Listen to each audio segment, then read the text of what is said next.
Hello, everyone. Welcome to part one of season 3, episode 5 of Youth Empowerment Radio. I'm your host, Carmen, and today I'm speaking with Brenna. Brenna is the youth leader of Youth Move Nevada, and in our time together, we cover so much. She talks about her journey toward advocating for youth in Nevada. We discuss the unique mental health challenges Nevada faces. And Brenna shares with me some amazing and empowering examples of what true youth-adult partnership looks like. Thank you all for being here. We hope you enjoy. Hey, Brenna. Thanks for being here. Hello. I'm so excited. Yeah, I'm excited to have you on and for folks to hear about you and your chapter a bit more and maybe kind of your journey getting to Youth Move Nevada. Yeah, it's a long one. Well, I guess I'll start by introducing myself. Hello, everyone. My name is Brenna. I am the team facilitator for Youth in Nevada. So I guess I'll lay it all out there. I'm a young person. I have a disability. I have ADHD. I also have lived experience with mental health challenges and substance use. So really, I think that background got me interested into youth advocacy, and my journey to get to Youth Move was not one that I was seeking for it. So to give a little background, I actually worked at the host organization or our host organization, Nevada PEP, in the admin department. And that's where I learned a lot about disabilities, mental wellness, and really started growing a passion for that. And so when I saw Youth in Nevada was hiring, although my boss at the time was going to miss me, I called her up. I was like, I'm going to apply for this. I mean, it's all in the same organization, but I was like, I'm going to apply. And so I applied for Youth Move. I decided to take that leap into a different career path. It was definitely a learning curve, I would say, because I didn't, when I talk about my lived experience, I didn't know that that was my lived experience and what lived experience was. I just knew that I had been through stuff. So I just was really able to find that passion and learn more about myself. And also, I'm very talkative. So I feel like this podcast episode is just going to be me rambling. But Well, you're interesting, so it works out. Thanks. I want to give like a little anecdotal story. So Nevada PEP and Youth Move were the reason that I sought out to get an evaluation for ADHD, because I have to learn so much about disabilities and breaking the stigma and what types of disabilities are, what types of accommodations do you get for different types of disabilities. And then it made me realize, like, holy cow, I think I might have ADHD. And maybe this is why I've been struggling for so many years. And sure enough, I did get my diagnosis actually just this year, although I was confident for years that I had ADHD. And so I'm really grateful overall that I even got involved in all this, because if I had not found Nevada PEP or Youth Move, I honestly could not have done it without learning what those supports are available to me and just how to advocate for myself. So yeah, that is kind of like my journey into Youth Move Nevada and where I am now. What was that like for you? It sounds like being a part of Youth Move Nevada kind of helped facilitate the process for you kind of realizing or like putting the pieces together of, oh, maybe I should go reach out for some support. And then you eventually did get a diagnosis, it sounds like. And I'm wondering what that was like for you. It felt super, well, I'll just say when I got my diagnosis, it felt so empowering. And it also feel like it just taught me more about the importance of knowing yourself, not being afraid to speak up when you know that you're struggling and you know that something is going on with you, and kind of like seeking those supports. I mean, thankfully, I was able to just have one appointment and, did all of the all the forms that they have you do and answered all the questions and started my treatment plan. But that's not the same case for every single youth or young adult who has a disability. And so it kind of gave me more of an insight into that. And so I'm very grateful. I'm grateful that my life has taken me in this direction. I'm grateful for everything that I've learned, but also now I have, not only did I, I had my challenges, challenges with my mental health growing up, did the whole traumatic childhood thing and, have experienced substance use and things. And so just having another, I guess, window to look into and be able to relate more to the youth that I'm working with, it's really strengthened my passion for my job and, makes me feel so grateful. I show up every day and I love what I'm doing and I love that I get to learn more. And so, yeah, it's like, for me, it was like the gears are turning and things are clicking into place. Right. And yeah, I don't know. I'm not saying I would have never gotten a diagnosis, maybe I would have seen some Instagram or TikTok and I have ADHD. I don't know, but it really just helped me Yeah.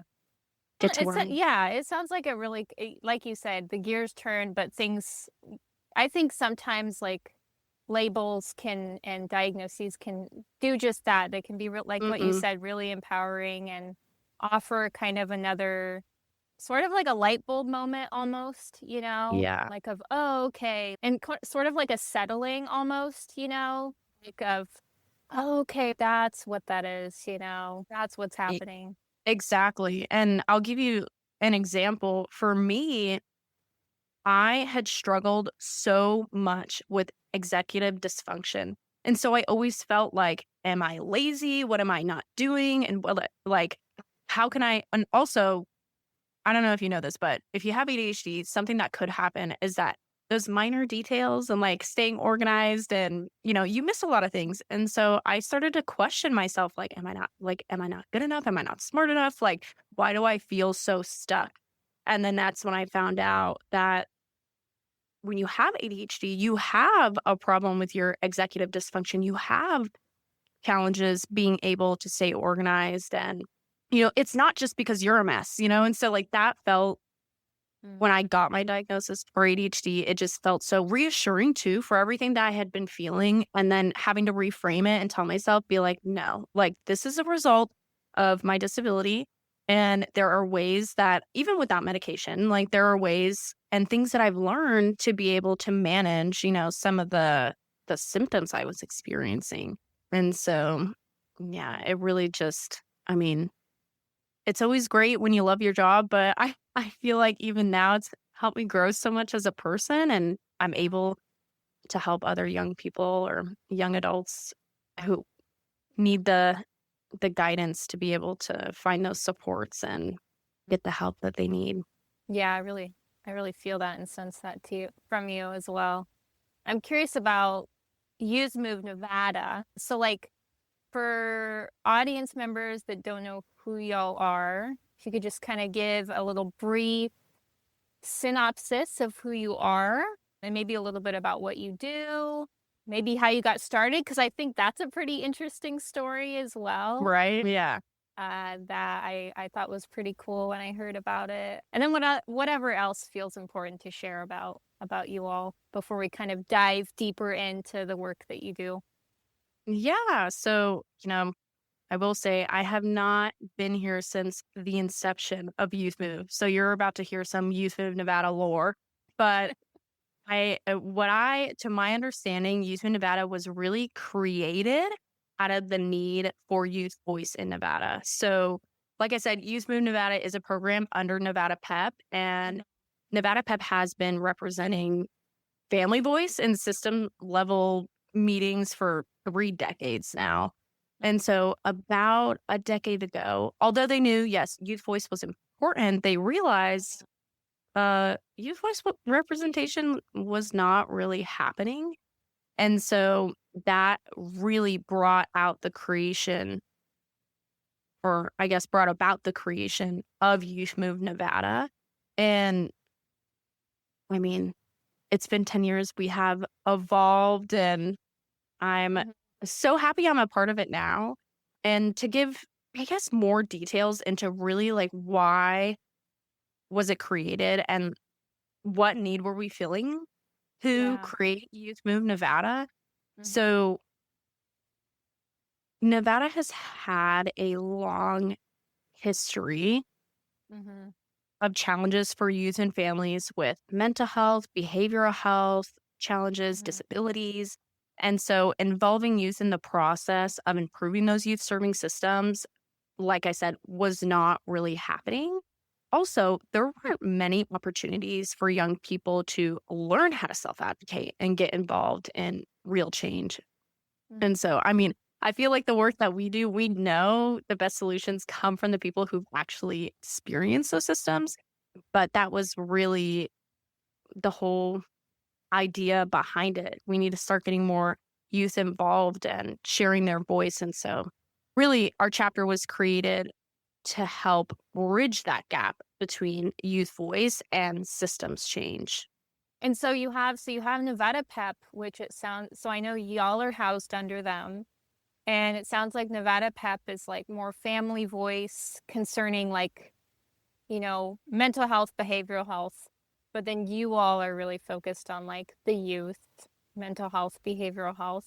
Are you all Yeah. like autonomous and like your own right? Like, is there overlap or are y'all sort of like your own entity underneath them that just shares like a vision? Does that make sense? Yeah, I would say we definitely it's always so interesting explaining the dynamic. But so Nevada PEP is actually the Parent Training Information Center in Nevada. And so they assist families with youth, young adults from 0 to 26 with anything related to disabilities, behavioral health, mental health, because not Youth Move, Nevada PEP provides family peer support. And so it really does overlap a little bit because a lot of the youth that I interact with are families that we help from Nevada PEP, and Okay. the information like overlaps. I mean, just as much family voice is important and families and parents being able to advocate for their child is important. So is youth voice, and youth being able to advocate for themselves. And so that's really where we overlap. And Mm. Youth Move Nevada, although we are a program, we are very integrated within Nevada PEP. I am also a Nevada PEP staff member, as I am a Youth Move Nevada staff member. Okay. But I would say we're very autonomous. We get to make the decisions for a program. All of our Youth Move members have that decision making power, and we give them opportunities for that as well. I feel like it's a really good balance, like I'm Youth Move is overseen by Nevada PEP, but we as a program definitely have a lot of autonomy, really deciding like what we want to focus on. And well, I can't say like I'm going to go change our mission statement or anything, but you know what I mean. Like, Yeah. we want to start doing social media about certain topics, or like we want to record a podcast about Mm. certain topics. Like we really are supported by Nevada PEP overall as a chapter. And man, it is so great. Like with how much I get to learn and just how much it overlaps with this work. And so, yeah, we definitely overlap, but it is a confusing dynamic for sure. Are you under a host organization? We are. It's the Colorado Rural Collaborative, and that's the host org.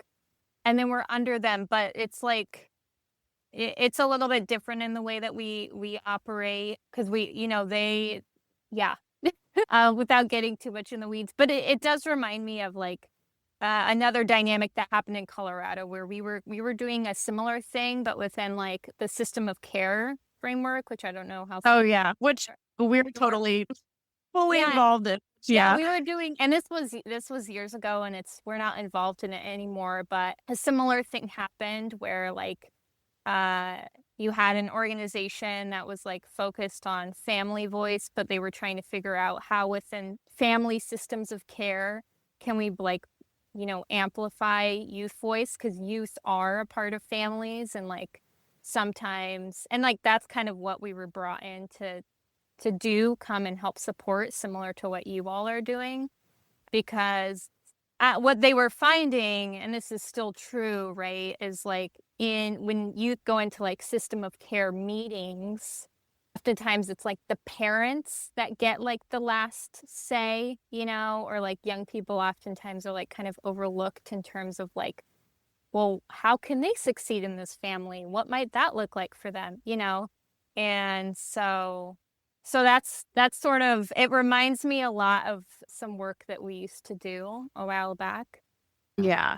Which, I mean, I guess that's kind of what we are doing. I mean, we are very involved in the system of care here in Nevada. I think everything we do, we follow system of care principles. And I think kind of what you're touching on is actually one of the guiding principles of system of care is family driven and youth guided. And so because I mean those meetings are about them and they should have a say in their treatment plan. They should be able to express their needs and their voice. And so that's kind of how like we work. It's like Nevada PEP empowers the parents and Youth of Nevada empowers the youth with the knowledge and the skills to be able to speak up. And so, especially because they'll turn 18 one day, although there are some youth who will need, that extra, how could I put this? Youth who are always going to be like needing that extra care. And so might be with their parents, Right. but young people still need to learn, they'll turn 18 one day and who knows, like for me, I didn't stay on my parents' insurance. I also was the one that had to make all of my doctor's appointments even before I turned 18 and, being able to tell the doctor like what was going on. So those skills are just essential overall to be able to get that support that you need. And I guess I didn't really talk about what it is we're actually doing, like what our like mission is. It sounds like, so I am curious, like, so kind of piecing everything together that you said. So you're really the youth voice component of Nevada PEP, which is kind of family voice. You are working with youth within families, but then I also know that you all do a lot of advocacy work outside of Nevada PEP as well, right? Like it's not just like for young people that are like involved in the family. Well, I think it's great we have that connection with Nevada PEP because we are able to meet more youth, but there is like, we don't have any sort of criteria that says the youth that are involved in our program have to have a connection with Nevada PEP. Because we are a statewide chapter, we serve youth. And for us, youth is characterized from 14 to 24. And so any youth in the whole state, no, they don't have to have a disability. They don't have to have a mental health challenge, behavioral health challenge. If they are a youth between the ages of 14 to 24, they can get involved in Youth Move. And something that I say all the time, it's because I don't think there is any young person who has never felt some sort of mental health related thing, like either it be anxiety during school or stress because you're like super stressed out because you have so much going on. Like if they need that support and they want to learn more about what's available to them. And I guess I think I go a little bit, I'll go a little bit more into this later in the episode, but yeah, we involve all youth, but we are a little grateful, that we do have that connection. Yeah, that's helpful for sure. Yeah. And so you did ask this. I just did not answer it yet. But because I totally went into the lore of Youth Move and then got to talking. Or you don't have to keep this in the episode because this is the question. I can go kind of into like the goals of our chapter. I just don't know if you like to segue that. So, I'm not like, because I know you said like, what is Youth Move doing? Like, what is Youth Move all about? I would say to kind of explain what Youth Move does, I've told you a little bit about the lore, the youth that we are currently serving and kind of how we're connected within, Nevada PEP. But I would say really the goals of Youth in Nevada is to give young people those skills to speak up for themselves, power them, to use their voice to create change, and all while doing that to break that stigma surrounding disabilities and mental health. Because at the end of the day, we really want young people to feel confident sharing their experiences, their perspectives, whether that's in school, communities, conversations, policies, services, all of it. Really anything that affects them. And so at the same time, we're focused on creating those spaces where young people can openly talk about their mental health or their disability. And those conversations, I mean, they can be very empowering. And so when you have that confidence, young people are more likely to speak up for themselves. They're more likely to speak up for their peers and advocate for those changes that they want to see. So coming back to, you said your three kind of goals or focus areas, and I think I missed the last one, but the first one is you want to help youth build skills to speak up for themselves. You want to, second, empower them to make change. And then the third one, I missed the third one. Is breaking the stigma surrounding disabilities and mental health. Breaking the stigma surrounding disabilities and mental health. Okay, love it. I was trying to find the word. I was like, what was that word? It was so good. So you've mentioned a lot of your focus area is mental health, behavioral health, disabilities. And last time we spoke, you mentioned it seems like Nevada really faces some pretty serious mental health challenges. We also have limited availability of community-based services, Can which you talk more can, about that one? yeah. So I think we kind of talked about this, but Nevada is, I believe it was like 87% rural or frontier communities. Mm, And we just have like Las Vegas, Reno, and then we have all of our rural and frontier communities. mhm. And although there are community-based services, there are not. So kind of going back to that system of care talk when we were talking about it. And in the system Right. of care, you have to have a broad array of services. And a lot of those include community-based. So a issue that we see here in Nevada is, say a youth needs to go, how can I put this without like making it sound horrible? So a lot of the times young people have to get help from out of state because we Mhm. don't have that service in Nevada. Okay. And so And is that's this what we because it's say. so rural? Like you, Honestly, not even, I mean that I would say probably that's a factor. I think it's just the fact we don't have those services or the providers to provide those services. And so that's why a lot of the times we hear about youth having to go to California or Mm, Utah or Texas, you know, to get services because we don't have them in our community. And so when we talk about just having that limited availability of community-based services, not that they don't exist, we just don't have enough for our population, you know, and it's even more of a challenge for young people and families that are living in rural areas because not only will they might have to travel far to get that service, which it's no longer community based. If you have to travel, you know, 1 to 2+ hours to go get that service.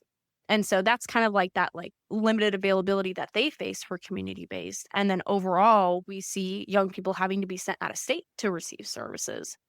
Like that puts a huge barrier on families and youth who are trying to access support when they need it, really.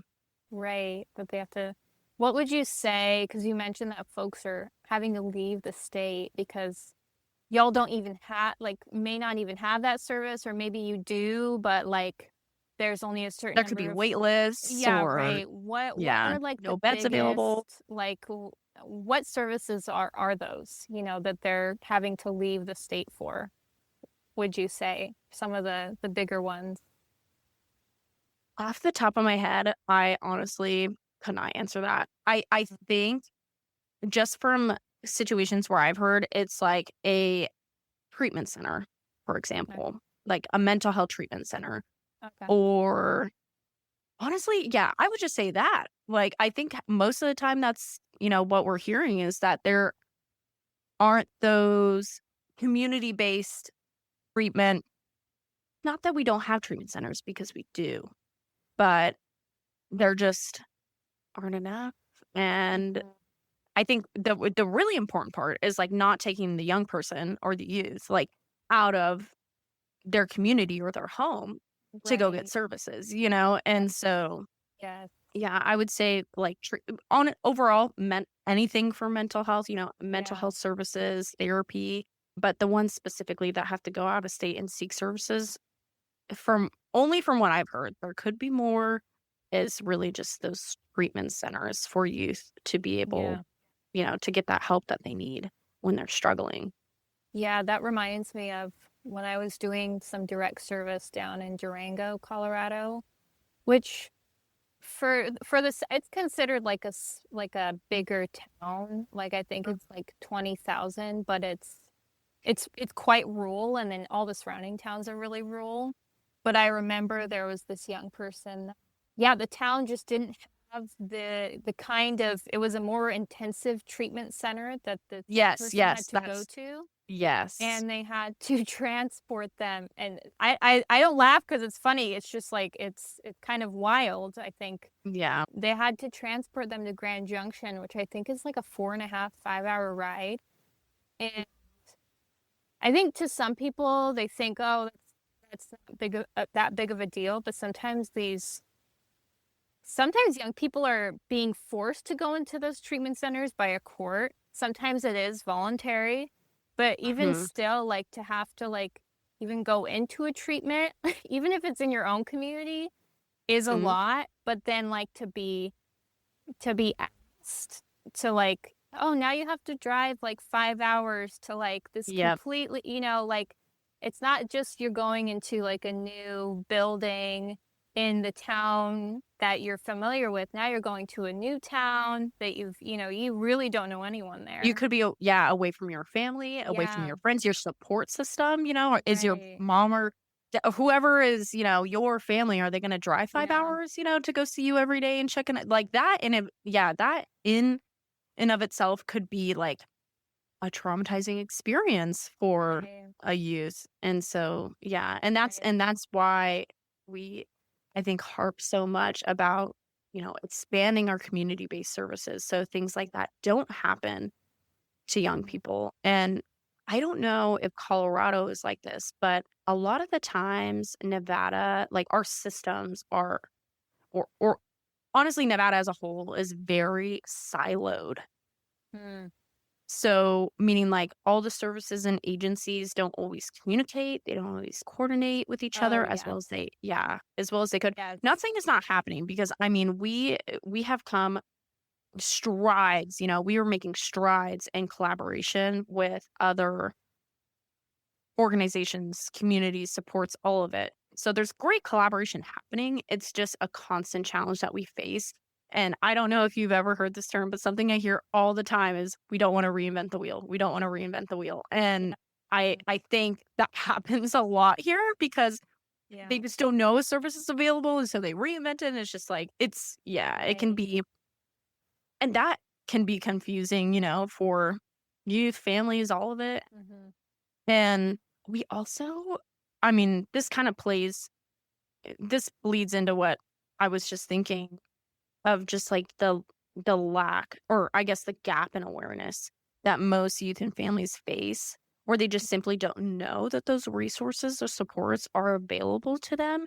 And so, yeah, I don't know. At the same time, with all the challenges that we have in Nevada, I mean, we're seeing more people talk about their mental health, which is a positive shift.